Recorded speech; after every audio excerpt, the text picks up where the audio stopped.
की सुद्धा आणखी तो दूर करत होता, एवढा मोठा नेता.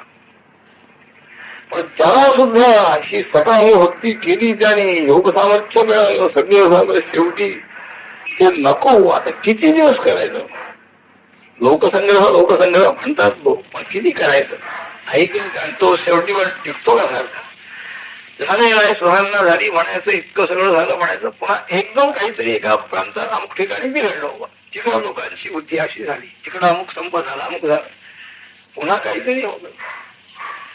तर कितीतरी 85,000 वर्षापर्यंत कार्तगिरी अर्जुनाने एक क्षत्रिय राज्य केलेला, इतकी अनेक रूप धारण करून तो स्वतः सर्वांचं नियमन करत. तो म्हणाला हे पुरे झालं.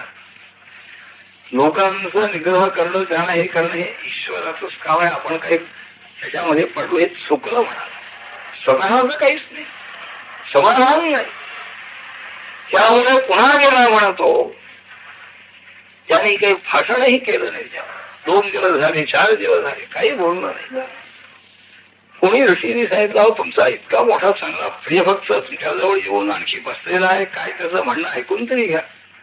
त्याला आणखी काही सिद्धी पाहिजे असेल तर घेऊन जा म्हणावं म्हणाले दत्तात्रय. म्हणाला सुखरू मी म्हणाला, हे मी घेतलं, हे चुकलं, हे काढून घ्या म्हणून तुम्हाला विनंती करायला हवी म्हणाला. म्हणजे सकाळ भक्त जरी झाला, प्रवृत्ती किती दिवस प्रवृत्ती होईल. आणि रोजच्या रोज तेच काम आहे. सकाळी उठल्यापासून संध्याकाळपर्यंत आपण करतो तरी काय, जेवण खाण तेच, ते काही पदार्थामध्ये फारतं फरक असेल फारतं, परंतु तेच सगळं कार्य चाललेलं आहे. त्यामुळे याच्यातून काहीतरी एक निराळा आनंद पाहिजे की ज्यामुळे मनाला नेहमी प्रसन्नता राहील. ही इच्छा उत्पन्न झाली त्या कार्तगिरी अर्जुनाला. नंतर त्याला ज्ञानोपदेश झालेला आहे. सकाम भक्त आहे. यमराजा ययातीचा मुलगा, त्याने काही बापाला सहाय्य केलं नाही, त्यामुळे त्याला राज्य दिलं नाही. त्याने त्याचा धाकटा भाऊ सगळ्यामध्ये पूर्व नावाचा, त्याला राजा केलं सार्वभौम. आणि हे ज्येष्ठ 4 भाऊ होते, त्याला त्यांच्या हाताखाली निघून तो ययाती राजा वनात गेला. त्याला ते दुःख होतो, यदुराजा मी ज्येष्ठ पुत्र असून मला राज्य नाही, माझ्या धाकट्या भावाला राज्य कसं मिळालं. म्हणजे मनाला काहीतरी उद्वेग, मनाला सवय आहे, मला काहीतरी आपल्याजवळ कमी आहे हेच मानायचं. अभिमानही पुष्कळ आहे, पण अभिमान जरी असला तरी मागण्याची इच्छा, कामना जी आहे ती अशी आहे की हे पाहिजे ते पाहिजे, म्हणजे काहीतरी कमी आहे असं समजतोय. त्यामुळे आणखी त्याला मनामध्ये काही शांती नाही. अवधूतांचं दर्शन झालं, भेट झालेली आहे. आणखी मग त्याला उपदेश केला. नुसतं पाहिल्याबरोबर तो म्हणाला, महाराज आपण काही करत नाही म्हणाले, आपल्याजवळ काही राज्य नाही, सत्ता नाही, कोणत्याही प्रकारचा संग्रह नाही, संसाराला कारण, संसार सुखाला कारण आम्ही विषय समजतो. धन पाहिजे, धनाने आणखी अनेक विषयांचा संग्रह करायचा, त्याचा उपभोग घ्यायचा इंद्रियाने, हे सगळं सुखाचं साधन आम्ही समजतो. यापैकी आपल्याजवळ काहीही नाही आहे. असं असताना आणखी आपल्याला इतका आनंद कसा मिळाला की आम्ही जवळ आल्याबरोबर आमचे दुःख आम्ही विसरून गेलो म्हणाले. तुमच्या नुसत्या सान्निध्यामुळे येण्याबरोबर आमची दुःख गेली, हा इतका आनंद तुम्ही कसा मिळवलेला आहे, अशी जिज्ञासा उत्पन्न झाली. मग भगवान दत्तात्रेयांचं आणखी दर्शन झालं, भेट झाली, तेही त्याचं भाग्य होतं म्हणून मग त्याला उपदेश करून त्याचाही उद्धार केला. असे जे जे भक्त आले, प्रल्हादजींचाही उपदेश केलेला आहे, अगत्याला उपदेश केलेला आहे. दत्तात्रेयांचं चरित्रही पुष्कळ आहे. आणि अजून किती होत चाललेला आहे. अवतार पूर्वीच्या सत्ययुगामध्ये अवतार झाला, पहिल्या युगात, आणि तो कायमचा अवतार आहे. त्यावेळेला काय कार्तवीर्य, यदू, अगर काही एवढेच लोक होऊन गेले. आता इतक्या दिवसात कितीतरी भक्त झाले असतील. त्यांची चरित्र घेऊन ठेवणारे कोण आहे? व्यासजीला सुद्धा इतकं शक्य आहे काय? इतकी सगळी चरित्र आज कोणावर उद्धार केला, कोणत्या भक्ताला काय अडचण आलेली आहे, कोणाला युगा मार्गामध्ये आलेली आहे, कोणाला संसारामध्ये आलेली आहे, कोणाला भक्ती मार्गामध्ये आलेली आहे. किती प्रकार आहे. अनंत वासना, प्रत्येकांच्या निर्णयांच्या वासना त्याला अनुसरून सर्वही साधकांना मार्गदर्शन करण्याचं कार्य अविच्छिन्न झालेलं आहे. संपूर्ण चरित्र कसं शक्य आहे? आणि जरी आम्हाला ऐकायची इच्छा असली तरी 7 दिवसात ते संपणं शक्यही नाही आहे. आणि 7 दिवसात ते 3 तास आम्ही बसून आणखी ऐकणार किंवा विचार सांगणार म्हणत ते तर कधीच शक्य नाही. संपणार पुन्हा आणखी अनेक भक्तांचा उत्साह. ते भक्त मोठे अधिकारी होते.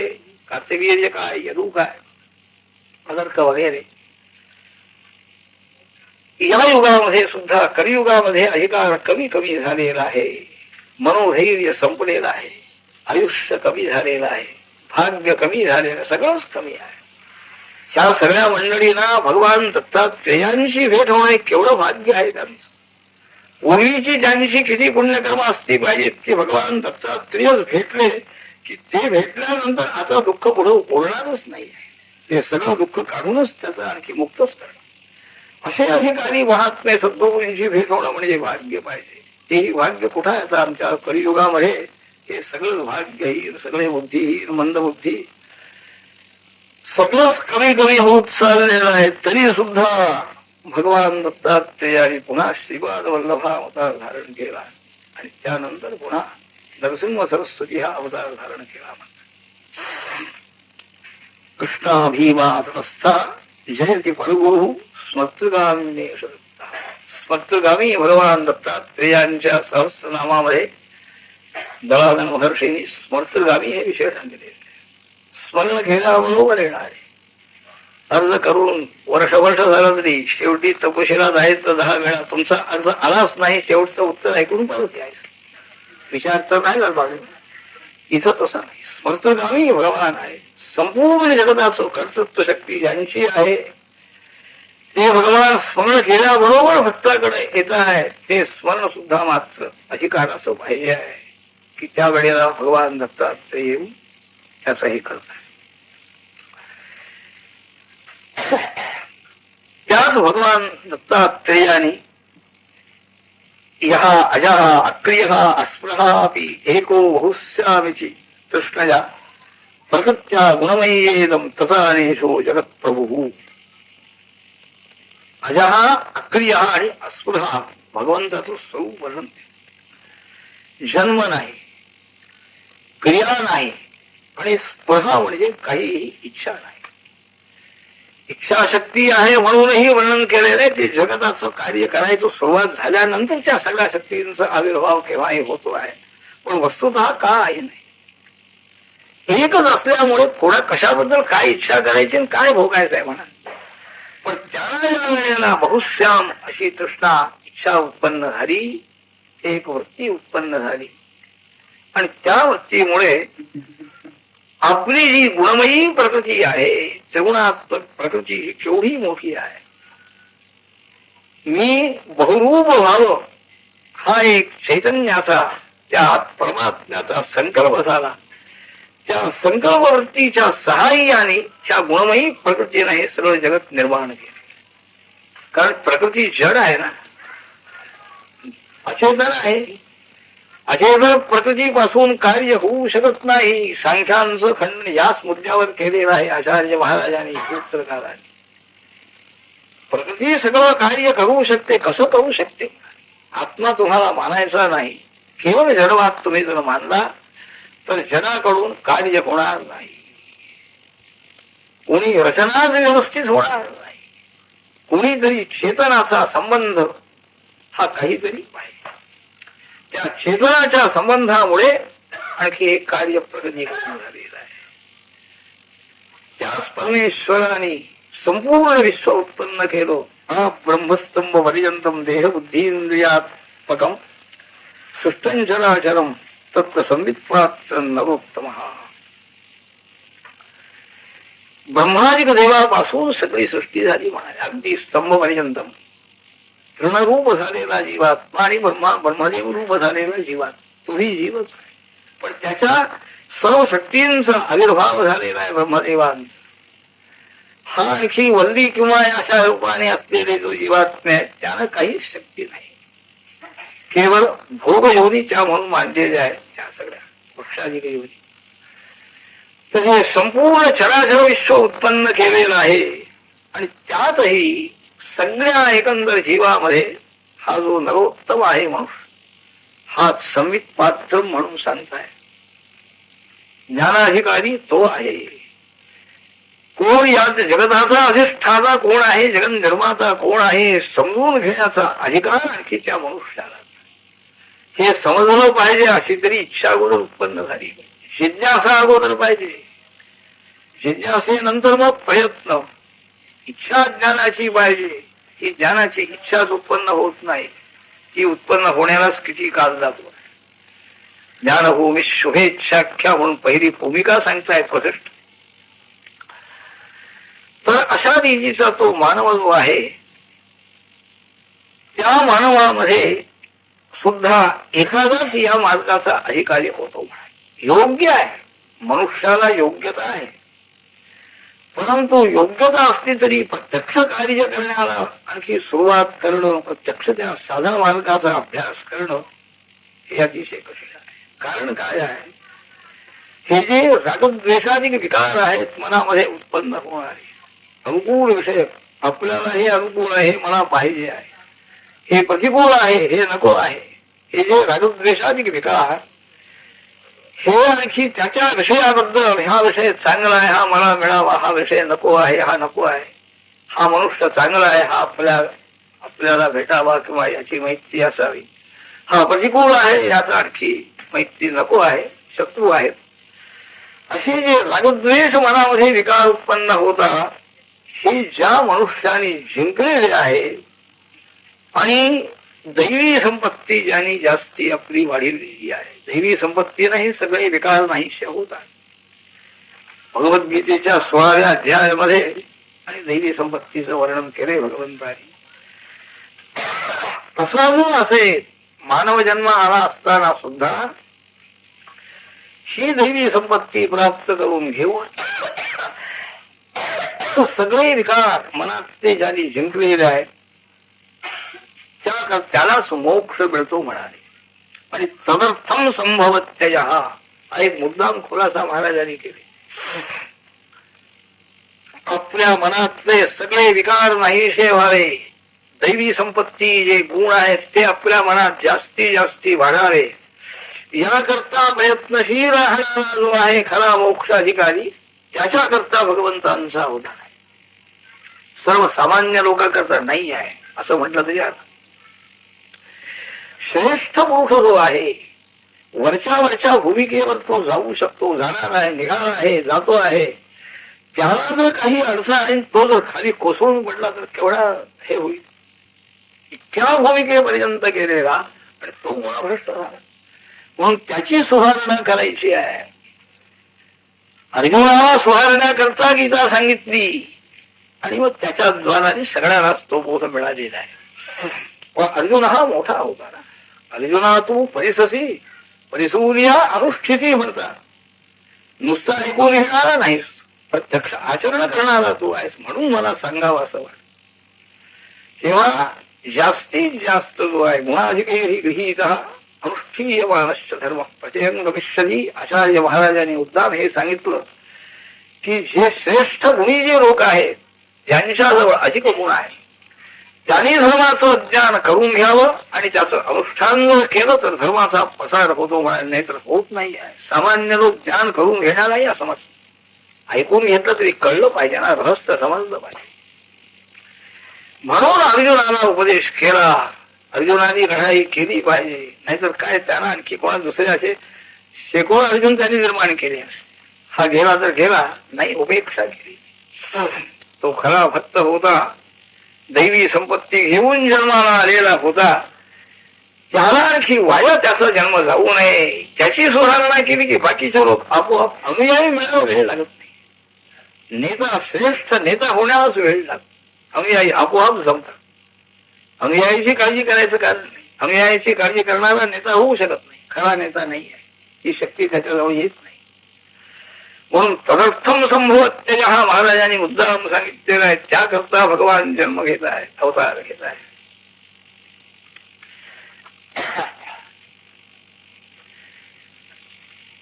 कारण तो ज्ञानी महात्मा भगवंताचा अत्यंत आणखी मोठा भक्त असतो. भगवान त्याला अत्यंत प्रिय आहे आणि भगवंतालाही तो प्रिय आहे. ज्ञानी तो आत्मैव मे मतम भगवान. म्हणून त्यांच्या संरक्षणाकरता आणखी भगवान अवतार घेत आहेत. हे मुख्य हेतू हा आहे. परित्राणाय साधूनाम, साधू श्रेष्ठ ज्ञानी महात्मे त्यांचं संरक्षण आहे. तेव्हा अशाच रीतीनं अनेक अवतार वारंवार घेणं, पुन्हा आणखी अदृश्य होणं, असे अनेक अवतार झाले म्हणाले. शेवटी हे युग अष्टाविंशतमे कलियुगे सध्या चालू असलेलं हे कलियुग. ह्या कलियुगामध्ये आणखी दारुणे अस्मिन् करो प्राप्ते ज्ञात्वा स्वांशांश ज्योतयः दैवा इत्यादिदासी दत्तस्तु भगवान स्वयं. या कलियुगामध्ये हे अत्यंत आणखी बुद्धीला मोह पाडणारं कली आहे. कलीचा प्रभाव मोठा आहे. ईश्वराचा प्रभाव तोही मोठा आहे. ईश्वराच्या नामशक्ती तेवढी मोठी आहे. जितकी पापच मनुष्य करू शकत नाही इतकी वस्तुशक्ती नामाचं महात्म्य वर्णन केलं. तसं या कलीचंही महात्म्य पुष्कळ आहे. ब्रह्मदेवाने अधिकारच त्याला दिलेला आहे. जा म्हणाले तो आलेला आहे. तर त्या कलीच्या प्रभावामुळे आणखी बुद्धीला मोह उत्पन्न होतो आहे. धर्म भ्रष्ट होतो, साधन भ्रष्ट होतो, सगळी अशा प्रकारची स्थिती होती.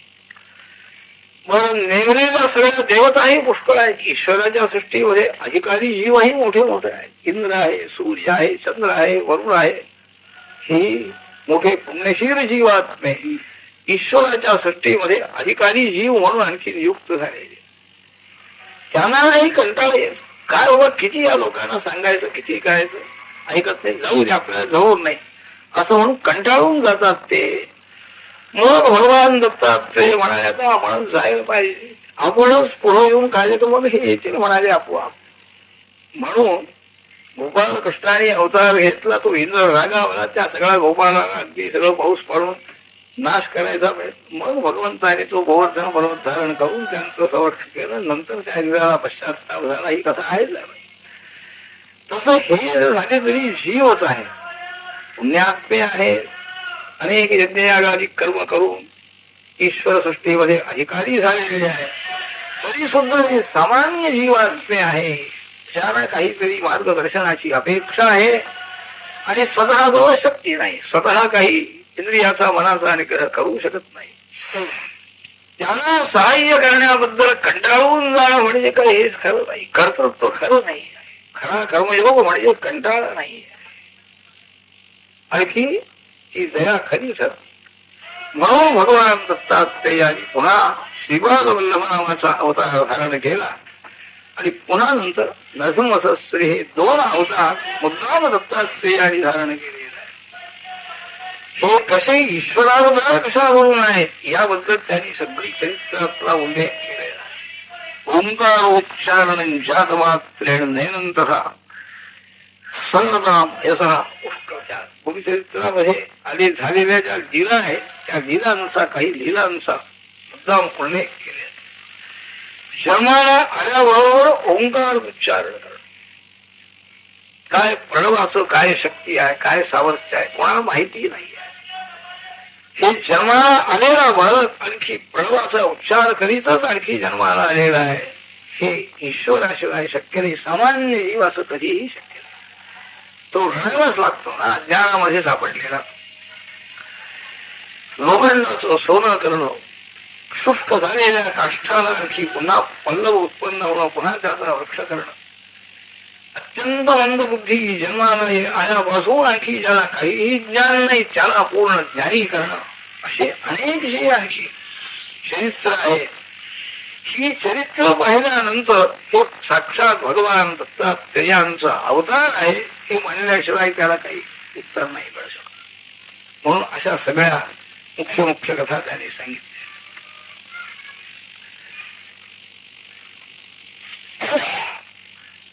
तेव्हा असे भगवान दत्तात्रेयांचे आनंद गुण आहे. तो भगवान त्यांचं चरित्र श्रवण केलेलं करण्याच्या वेळेला आपल्या श्रोत्रेंद्रियातून आत हृदयामध्ये प्रवेश करून आणखी आपलं सगळंही पाप दूर करतो आहे, अंतःकरण शुद्ध करण्याचं कार्य झाले. तेव्हा हा भगवान सामान्य लोकांना दिसत नाही म्हणत. अयंही ब्रह्मभूयाप्ती सत्पथा नाक्षी भूचर हा मोहांधाराम असत्संग विवेकानाम कुसंपराम. तेव्हा भगवान दत्तात्रेयांची कृपा संपादन करणं, त्यांच्या चरित्राचं श्रवण करणं, चिंतन करणं, हा मार्ग जो आहे हा मोक्ष मार्ग आहे म्हणाले. हा सामान्य लोकांना माया मोहामध्ये, संसार मोहामध्ये सापडलेले, ज्यांना सत्संग नाही, विवेक नाही, दैवी संपत्ती नाही, अशा लोकांना हा मार्ग सापडत नाही. म्हणून आता प्रत्यक्ष चरित्राला सुरुवात करीत असताना एका नामधारक भक्ताचं आणखी त्याची स्थिती कशी झाली, त्याच्यावर भगवंताची कृपा कशी झाली हे सांगायला सुरुवात.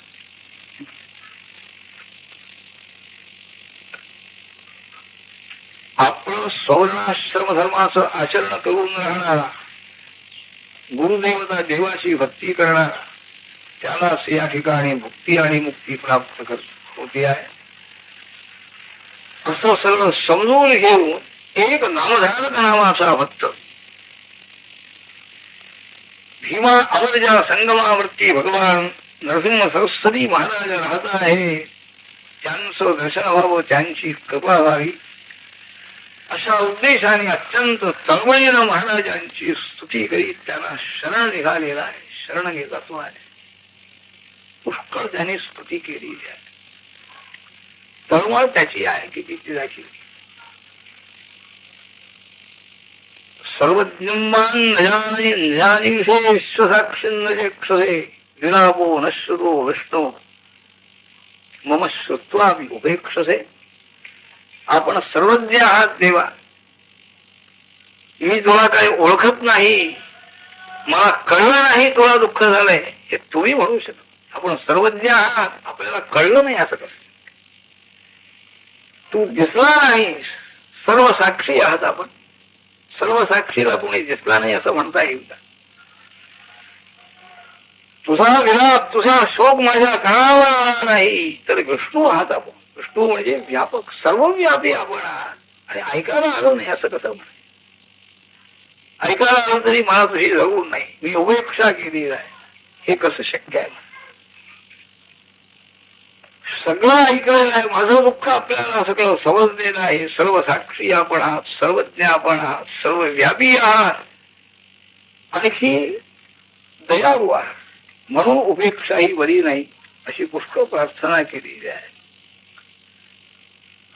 सेवा केली नाही म्हणून काही देत नाही, तुमच्यासारख्या आणखी दात्याने म्हणून उपयोग नाही. सेवा केली नाही म्हणून काही मिळायचं नाही, हे दात्याचे उद्गार. खरा जो दाता आहे तो असं कधीही म्हणणार. आपण आणखी पर्जन्याप्रमाणे आपली ईश्वरस्तु पर्जन्यवत द्रष्टव्य हा आचार्य महाराजांनी सांगितलं. सभा नाही त्याच समदृष्टी परमात्मा. मी काहीही साधन करू शकत नाही आहे, किंवा अनंत जी पातकं झालेली आहेत त्या पातकांचा नाश प्रायश्चित्तासारख्या कर्माने होणार नाही. कर्मयोगावरती अविश्वासाचा अर्थ नाही, पण अनंत पातक आहे, त्याचं क्षालनही होणार नाही. त्याकरता मी आपल्याला शरण आलेलो आहे. सर्व धर्मान परित्यज्य मामेकं शरणं व्रज अहं सर्व पापेभ्यो मोक्षयिष्यामि मा शुचः. ही भगवंतांची आपली आणखी मुक्ती आहे म्हणाले. म्हणून लवकर आपण मला दर्शन द्या अशी प्रार्थना अत्यंत तळमळीनं तो आणखी नामधार करायला लागलेला असताना ध्यानस्थ आहे, तन्मय झालेली आहे अवस्था. प्राण प्राण प्राण राहतात किंवा नाही अशी अवस्था झालेली असताना त्याच अवस्थेमध्ये त्याला थोडी ग्लानी आली आणि स्वप्नामध्ये महाराजांचं दर्शन त्याला. स्वप्न दृष्टांत हे सुद्धा एक कोणाला किती आणखी काळ लागतो. आनंद झालेला आहे, तो कुठला सावध झालेला आहे, आणखी निघालेला आहे. कोण आपल्याला कोणाचं दर्शन झालं पाहूया म्हणून आणखी ध्यात्वा वजन तदर्शाग्रे दयार्द्रम योगिनम समम, त्याचप्रमाणे स्वप्नामध्ये जे दर्शन झालं तशाच प्रकारचे योगी पुरुष त्यांचं दर्शन आणखी त्यांना झालेलं आहे. नामधारकाला अभिवादन केलेलं आहे, आनंदाश्रू नेत्रातून वाहत आहे. आणखी गद्गद वाणीनं तो म्हणतो आहे, माता पिता उपदेष्टा विहर्ता भर्ता विवे भवान क्वायातोस्ति कुतो गंता दृष्ट्या मेत्याक्षी गोचरा. त्वमेव माता च पिता त्वमेव, सर्व संबंध आणखी त्या सद्गुरूंच्या ठिकाणी जोडले गेले पाहिजे. त्वन्नो माता त्वं पिता तो दिवस्त्वं, हे जे आहे स्तोत्रामध्ये महाराजांनी सांगितलेलं आहे. त्याप्रमाणे आपणच माता पिता संरक्षक सगळे आपण. हा कुठून आला महाराज आपण? आज आपलं दर्शन मला झालेलं आहे. मी आणखी या संसारामध्ये सापडलेलो आहे, आणखी माझा उद्धार आपण करा अशी प्रार्थना त्यांनी केली. हा माझा शोक दूर करा, समाधान शांती नाही मला, ती शांती मला प्राप्त व्हावी अशी कृपा करा अशी प्रार्थना त्यांनी केल्यानंतर त्यांनी आपला परिचय करून दिलेला आहे. योगिध्येय त्रिमूर्त्यात्मा यद्भक्ता मुक्ती मुक्तिना योस्ति भीमानदय सौदक्षस्स सिद्धो धराधरा.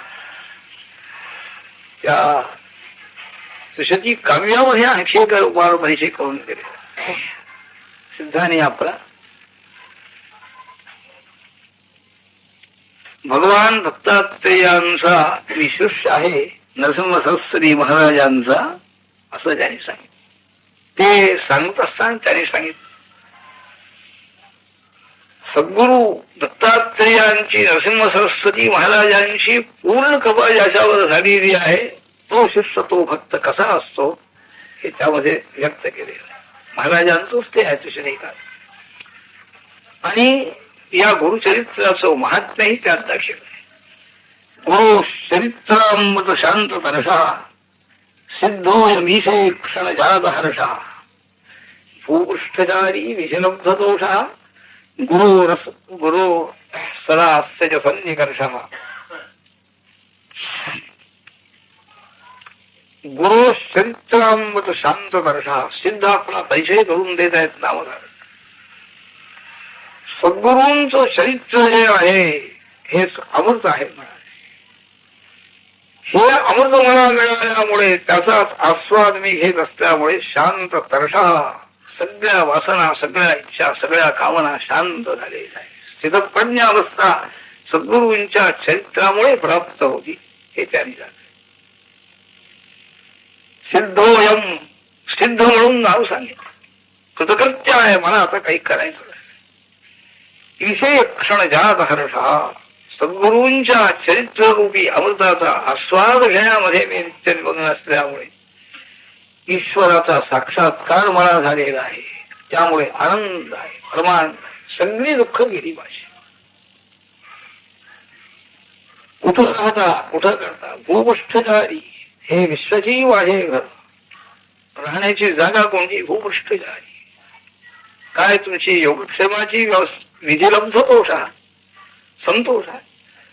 जे काही विधी न मिळेल मला त्याच्यामध्ये मला आनंद आहे. चांगला अन्न मिळो, वाईट अन्न मिळो, मानाने मिळो, अपमानाने मिळो, संतोष माझा कधी बिघडत नाही. आणि सर्वात जास्तीत जास्त फायदा म्हणजे सदा बरोबरस्य सन्निकर्षः. भगवान सद्गुरु महाराज नेहमी माझ्या जवळ आहेत.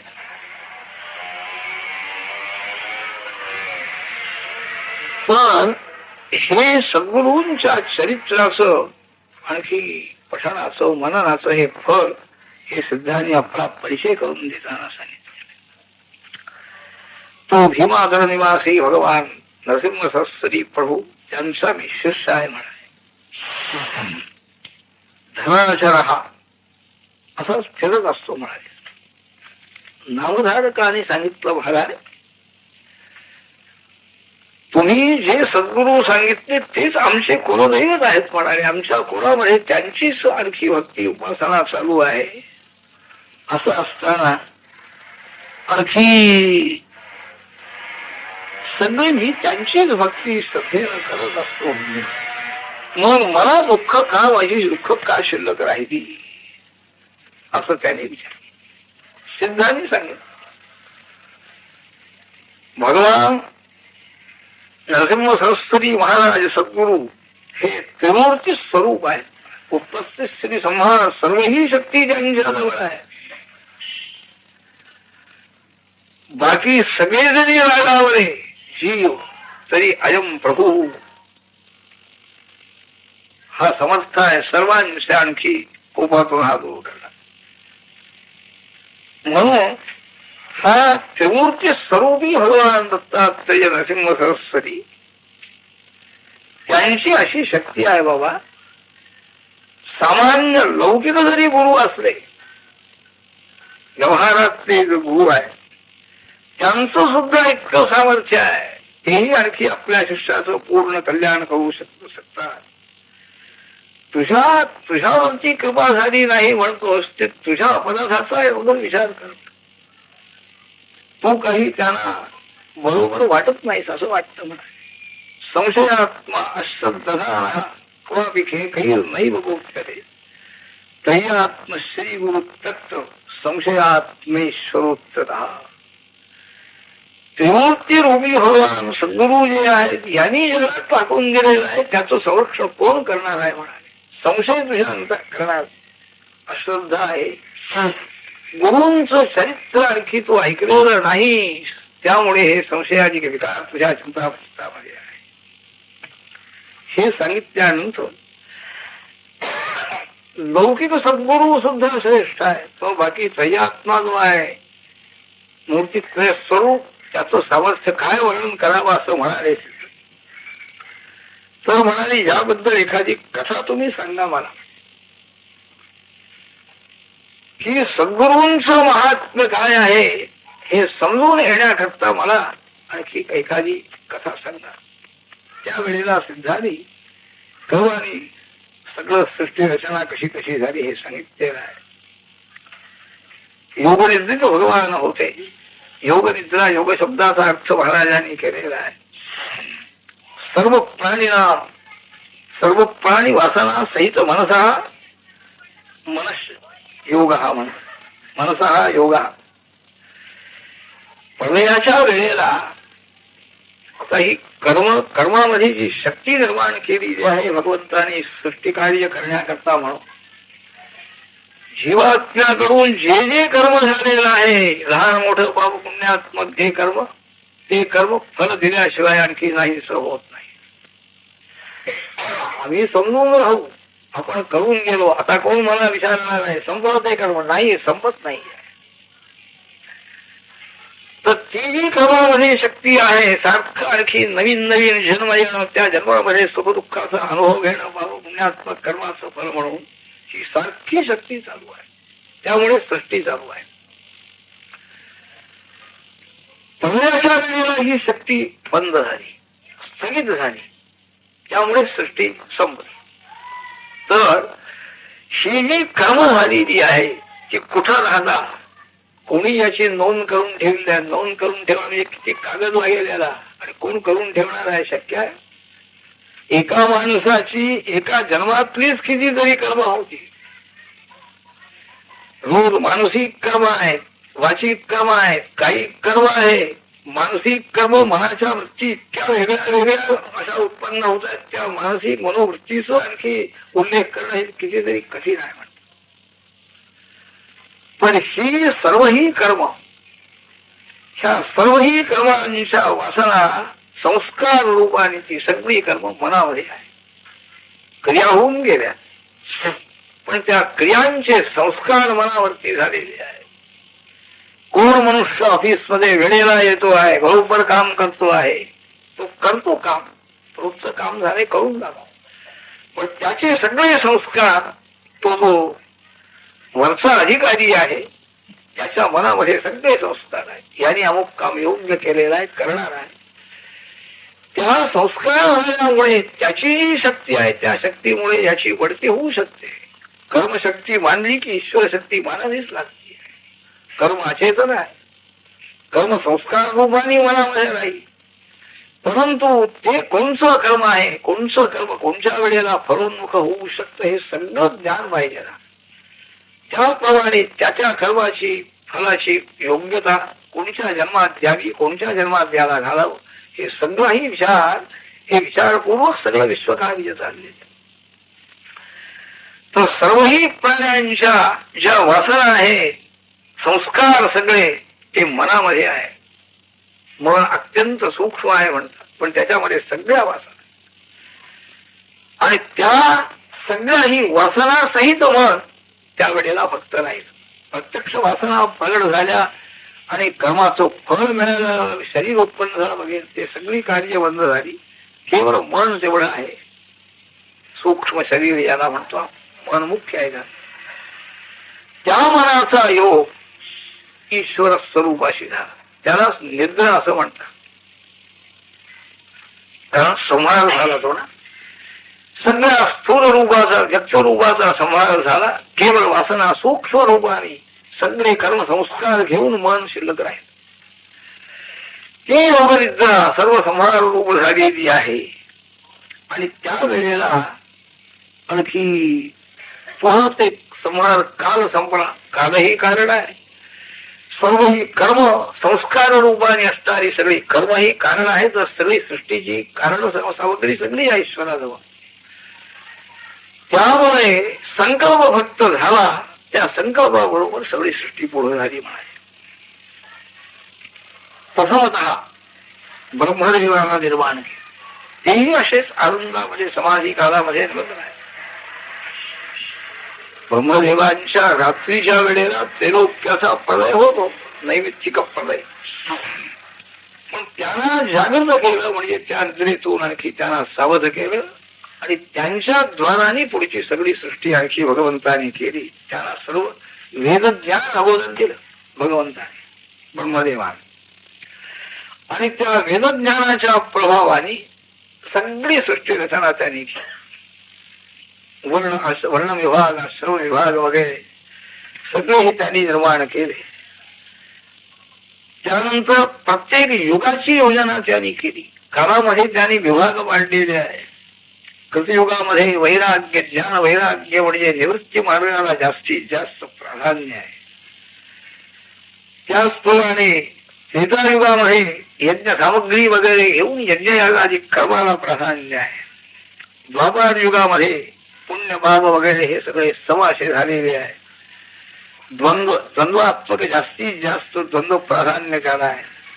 आणि कलियुगामध्ये तर केवळ विषय वासना, विषय भोग, अर्थ आणि काम या दोघांच पुरुषार्थाला प्राधान्य आहे.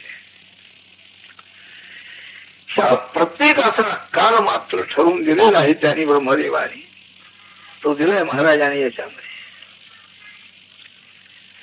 17,28,000 वर्ष हा कलियुगाचा काळ आहे. त्यानंतर 12 लक्ष आणखी नाही 96,000 12,96,000 वर्ष हा त्रेतायुगाचा काळ. आणखी 5,64,000 वर्ष म्हणजे द्वापार युगाचा काळ. आणि कलियुगाचा 4,32,000. त्यापैकी आता 5,000 वर्ष झालेली आहेत म्हणतात. अजून किती 4,32,000 वर्षाचा कलीचा काळ संपायला किती जन्म घ्यावे लागतील, कोणाला ठेवून कसे जन्म कोणत्या प्रांतात होतील, कोणत्या देशात होतील काही सांगता येत नाही.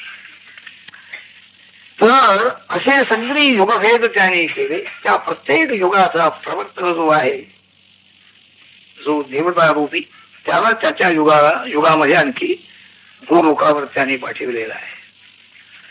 करीची पाळी आली.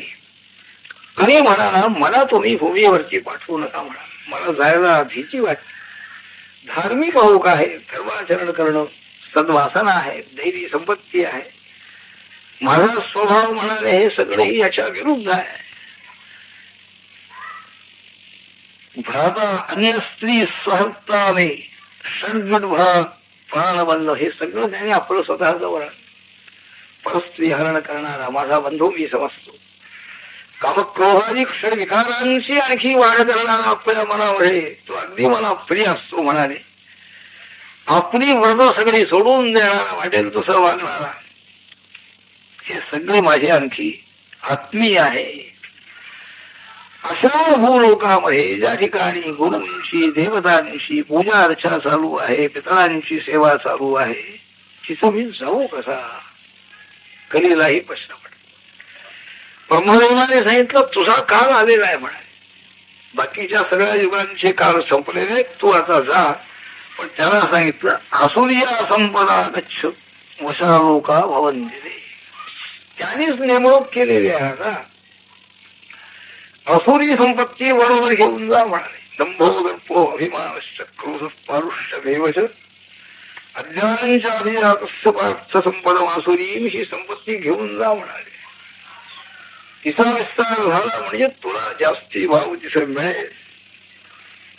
परंतु सद्गुरूंची ईश्वराची त्याचप्रमाणे विप्रांची अशी अशा रीतीनं सेवा करणारा धर्मशील जो महात्मा आहे त्याला तुझा काहीही दोष लागणार नाही. गुरुभक्तो विशेषतः जास्तीत जास्त ज्याच्याजवळ गुरुभक्तीही ज्याला मिळालेली आहे पूर्व सुकृताने, तो त्याला तो काहीही करू शकणार नाही. तो अलिप्त अशा प्रकारचा आहे. कधीही विचार सर्वापेक्षा श्रेष्ठत्व गुरुचं महात्म्य आपण जे सांगितलं का, याचं कारण काय म्हणाले हे सांगा. ब्रह्मदेव सांगताय ज्ञान गुरुंजनास्यादिजस्य कस्यापि निर्जनाः गुरुभक्तेव सिद्धार्थाः स्युः ततोपि अधिको. मार्गदर्शक सद्गुरू म्हणजे मार्गदर्शक आहे.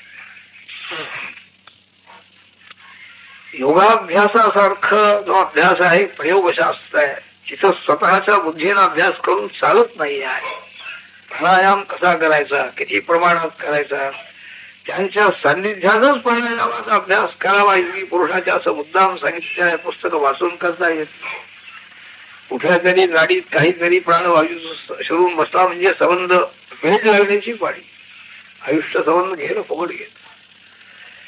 मग ते ज्ञान मिळालं तर सद्गुरूंची अत्यंत जरुरी आहे म्हणाले. साधकाची आणखी योग्यता, आणखी सद्गुरूंची कृपादृष्टी, यामुळे आणखी ते ज्ञान प्राप्त. म्हणून गुरु श्रेष्ठ. देव जरी झाले तरी सुद्धा त्याने सुद्धा गुरुभक्ती केली म्हणाले. वनस्पतीची सेवा केली इंद्राजदेवाने. अश्विनी कुमाराने दरीची ऋषींची सेवा केली. त्यांच्यापासून आणखी काही काही मार्ग त्याने मिळवलेले आहेत. म्हणजे देवाने सुद्धा गुरुभक्ती करूनच आपली इष्टसिद्धी करून घेतली. म्हणून देवापेक्षाही सद्गुरु श्रेष्ठ आहे हे सांगण्याकरता म्हणून एक कथा ब्रह्मदेव कलीला सांगताय. पुन्हा गोदावरी तीरे वेदधर्मा एकदा मुनी बहुशष्ट प्रशष्ट स्तनिष्ठाम ज्ञातु निरंजनो. गोदावरीच्या तीरावरती वेदधर्मा ऋषींचा आश्रम होता. सगळी ही ऋषी तपस्वी, तपयाचा अर्थ समाधी सिद्धी.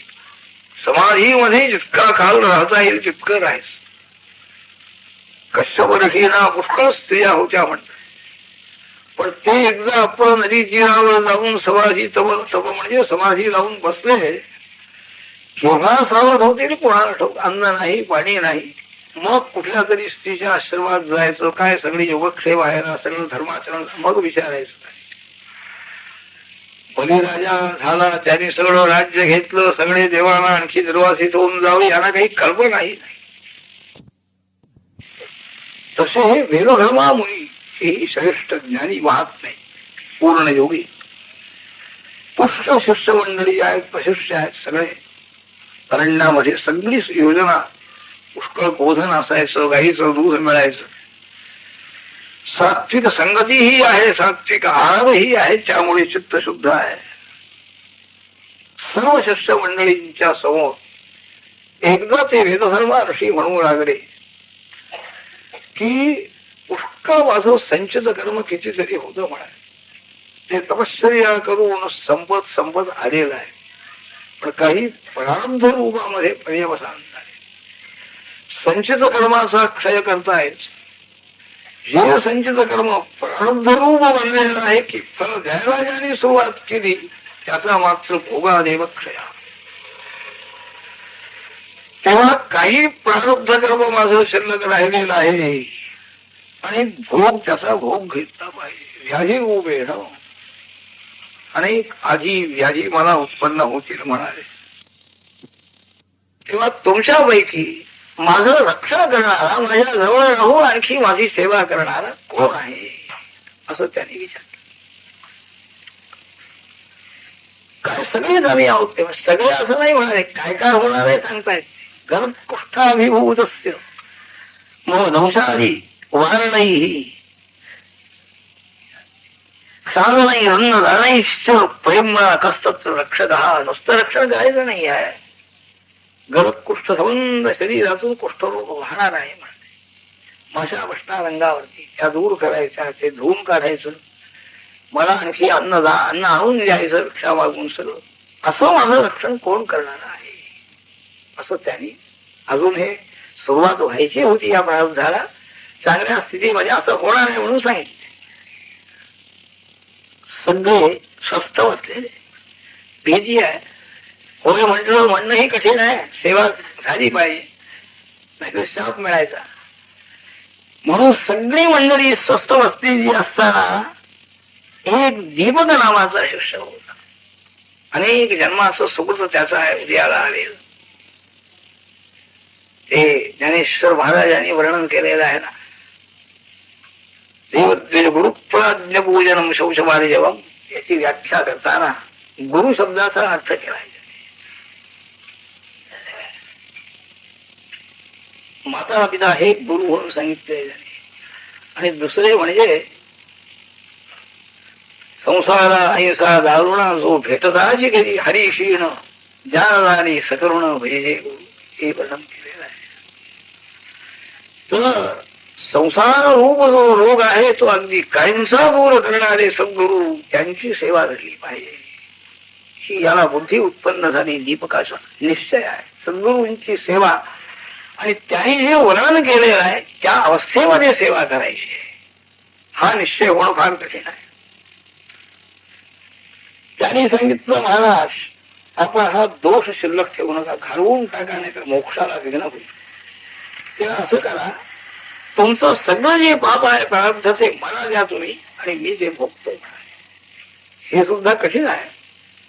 गरज कुष्ठरोग व्हायचा त्याचप्रमाणे सगळं अन्न पाणी काही सुधायचं नाही, सगळ्या शरीराला वेदना व्हायच्या, सगळं हे व्हायचं ते सगळं मी भोगतो म्हणाले. तुम्ही आपले याच्यातून मुक्त व्हा. नाही तसं करता येत नाही. फार सोय झाली असती. अशी जर सोय असती तर कोणत्या धर्मात आहे म्हणता इतके पैसे दिले म्हणजे इतकं पाप लागत. फार चांगली सोय झाली. पुन्हा पाप करायला मोकळे झाली कधी नाही बाबा. भोक्तव्यम सदैवागम नान्यद्वारे रतक्षय. म्हणून स्वतः भोगलं पाहिजे. एकटा जीव जन्माला येतो, एकटा इथून निघून जातो आणि त्यांनी केलेल्या पुण्यपापाचा भोग त्याला एकट्याला घ्यावा लागतो. हे मोठा कायदा ईश्वराचा फार मोठा आहे. काशीमध्ये जाऊन हे भोगायचंय तुझी शक्ती असेल निश्चय असेल तर कर म्हणाले. माझं रक्षण झालं. चला म्हणा मी येतो, यायला तयार आहे. काशीमध्ये आलेला आहे दीपक शिष्य. काशीत प्रवेश केल्याबरोबर त्यांच्या शरीरातून तो कुष्ठरोग व्हायला लागला. पापक्षय चाललेला आहे. भोगाने पापक्षय करायचा काही त्याला दुसरा उपाय सहन करायचं सगळं. त्यावेळेला विचारशक्ती मनामध्ये राहत नाही. काय योग्य अयोग्य काही विचार करण्यासारखी मनाची स्थिती नाही आहे. आणि शिष्याला बोलायचं, अपमान करायचं. तो आपलं सगळं अंग धुवून काढतोय, पुसून काढतोय, सेवा करतोय. त्यावेळेला सांगायचं अरे इतकी भूक मला लागली अजून भिक्षा आणली नाहीस, भिक्षा घेऊन ये. बरं भिक्षेला निघाला हे माझं पुढे हे करायचं. ह्या माझ्या सगळ्या बसलेल्या आहे, ह्या काढतोस की नाही, कशाला आलास, वाटेल ते नाही. नुसतं मारावं सुद्धा त्याने त्या आदेशामध्ये. मला भिक्षा मागून आणली. भिक्षा मागून म्हणजे याचना मागून आणायची. त्यात हे चांगलं नाही, हे तिखट आहे, हे अमुक आहे, फेकून द्यायची. ती माधुकरी आणली टाकून द्यायची. चांगलं घेऊन यांना पकवान नाही घेऊन म्हणून सांग. निघाला बिचारा शिष्य भिक्षा मागण्याकरता निघालेला असतात. लगेच इकडे म्हणायच त्याला, माझं राहून सगळं हे कापडा बिपडा धुतले नाहीस, माझं शरीर पुसलं नाहीस, हे केलं नाहीस, कशाला आलास म्हणाले इथं सेवा करून करायची म्हणून.